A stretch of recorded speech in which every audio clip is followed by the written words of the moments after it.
My name is Maurizio Popoli. I work and live in Italy, in Milano, which is, as you know, a very interesting and lively city, and the public university. And my group is particularly interested in the effects of stress from the environment, mostly everyday life stress, but also traumatic events, as a risk factor and a trigger for neuropsychiatric and neurodegenerative disorders. We work on this under several different aspects, and we have several stress protocols that we use with animals, all authorized, of course, and we collect results also from animals which have particular vulnerability for stress, such as animals bringing human polymorphisms. We had a symposium on the first day of ECNP in which we analyzed different speakers, analyzed different aspects of the action of stress on several features, functional, morphological, of the central nervous system. And there were several interesting aspects, particularly on the clinical side. The speaker showed how, for instance, urban upbringing can be very important in deciding what will be your future life, depending on the quantity and quality of stress that you have experienced. And also the other speakers, including myself, showed several different models, animal models of stress. For instance, we showed that even acute stress can have extended consequences, long-term consequences on the release of glutamate, the main transmitter in the brain, and on synaptic transmission.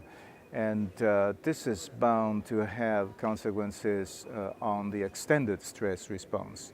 So it will probably condition the future life of the individual. And all this looks like can be strongly affected by single stressful events. Keeping on the topic of stress, it looks like that the action of stress as a trigger for brain disorders is really a main theme in this Congress. There are at least 5 symposia and additional events dedicated to this topic. And this shows how much this topic is important today, particularly how much the action of the external environment can interact with the different genetic background that different individuals have, and what may decide of the life of those people, whether they will go toward pathology or toward what we call an adaptive reaction to stress. So this is a theme that is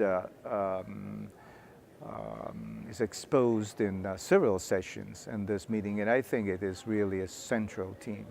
And of course, within this kind of theme, a main topic is to look for novel drug targets so that we can change in the future the present state of neuropsychopharmacology, which suffered perhaps in the last several years of a lack of new compounds introduced for major psychiatric disorders such as depression, anxiety disorders, PTSD, and other disorders.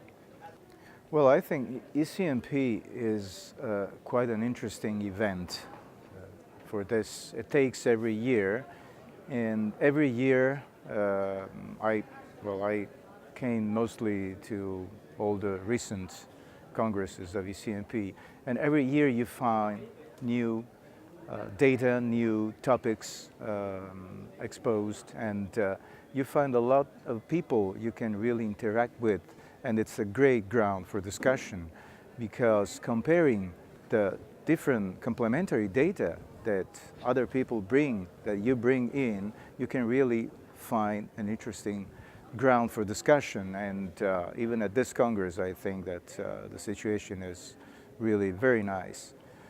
I only wish there was a little more attention in the general public to the matter of neuropsychiatric disorders, because I think they're still a little bit underline their importance in modern society, especially with all the turmoil and all the social changes that we're having, all the geographical changes and all the migrations of people and all the big events we're facing these days. So neuropsychopharmacology really needs to step up and find more solutions for these problems.